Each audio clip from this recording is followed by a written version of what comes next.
On Global TV News Express, panic as two-story building collapses in Lagos.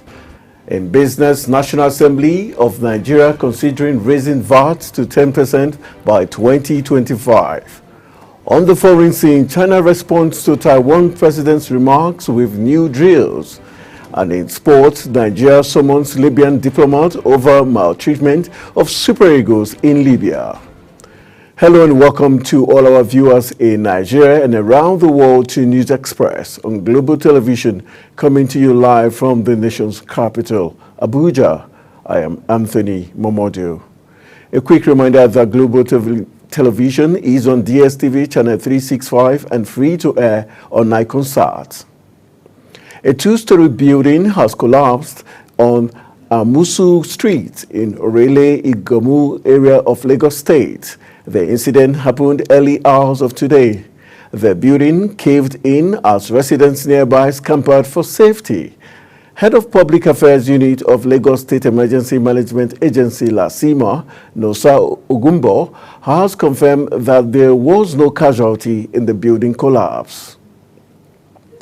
In another development, Vice President Kashim Shettima has called for a return to traditional family values as solution to the country's socio-economic challenges.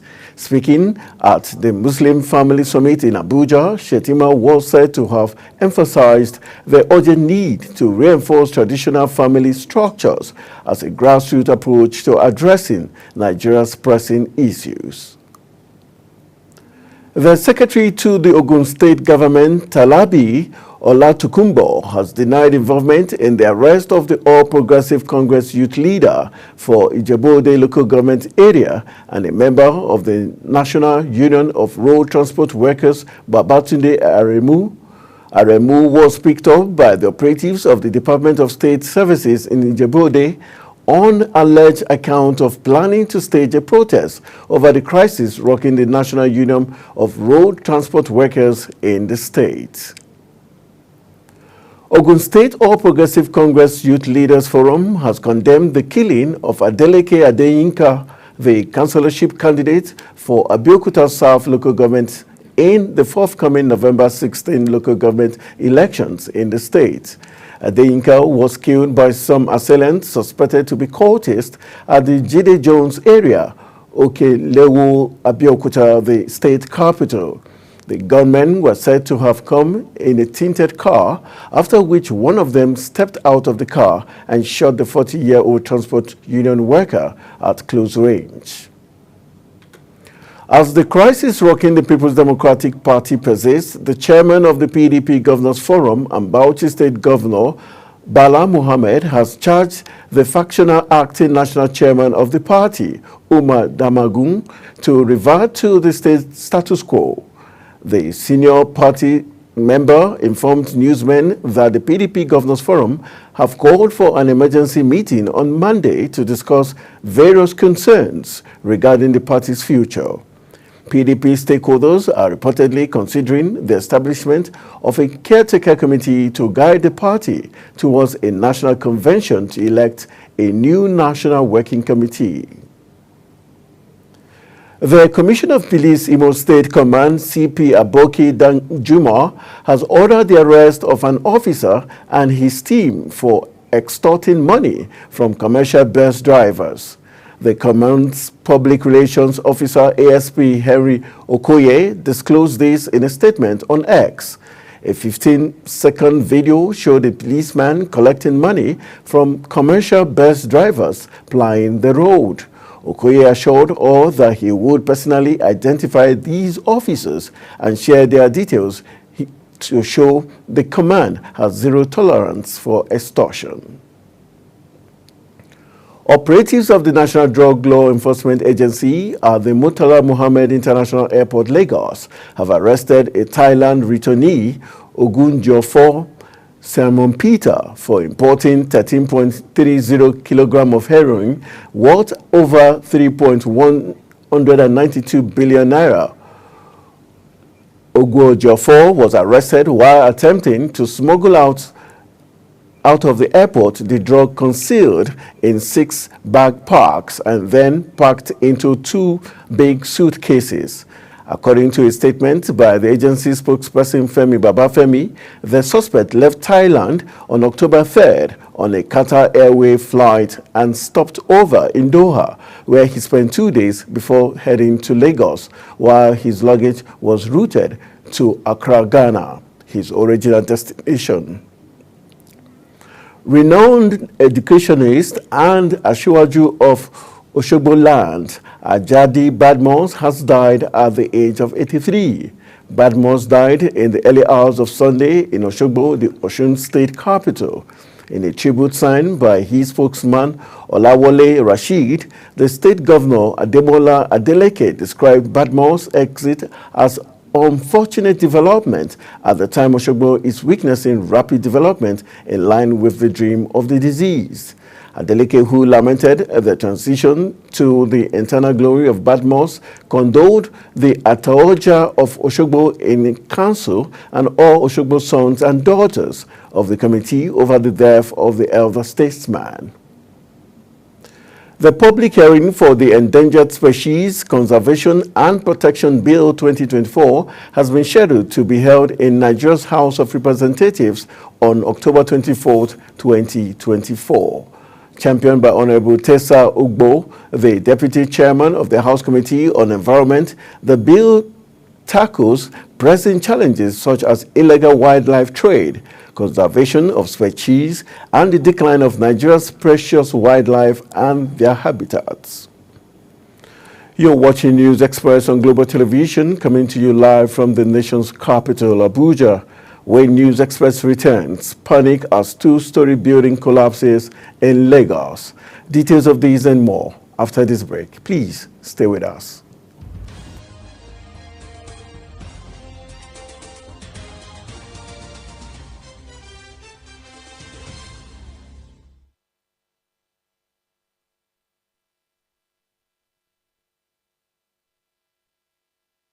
Welcome back from the break. This is Global Television bringing you live broadcasts of News Express. Thank you for staying with us.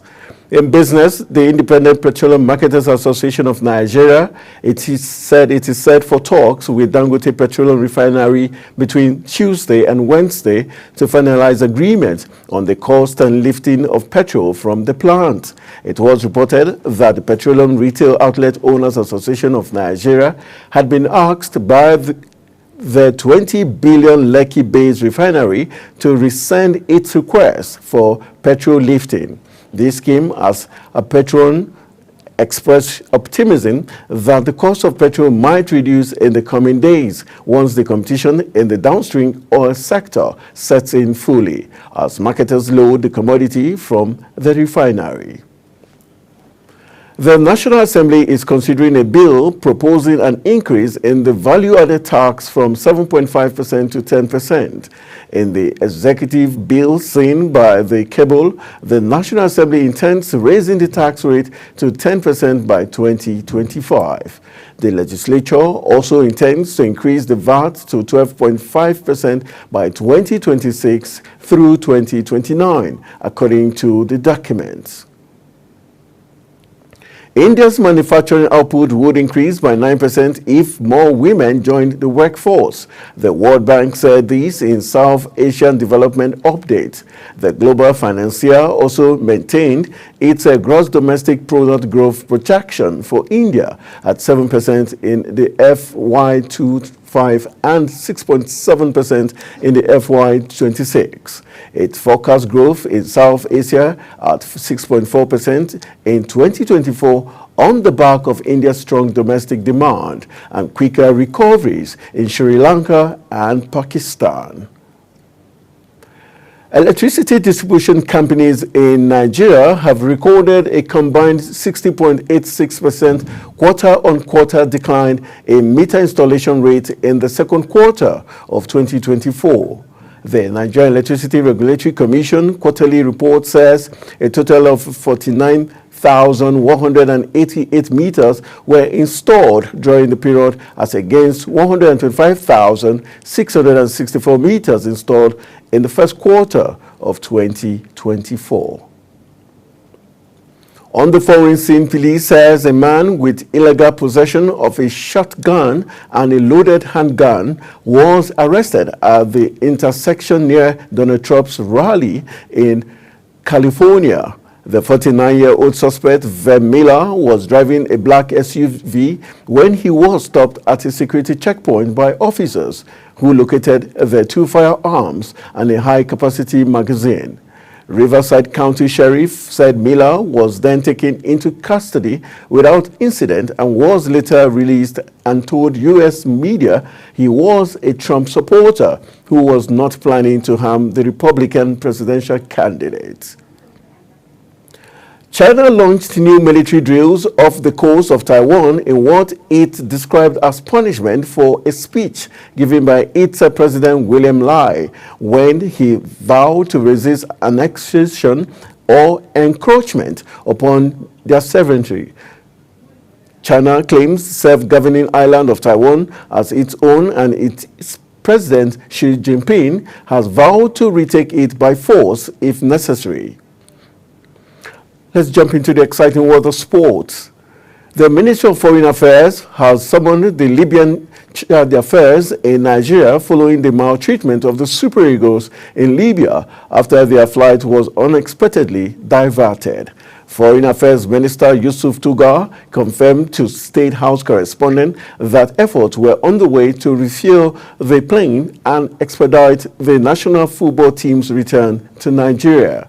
Ambassador Tugar noted that Nigerian authorities have been in direct communication with the Super Eagles and officials from the Nigerian mission in Libya and have been dispatched to provide support to stranded players and officials.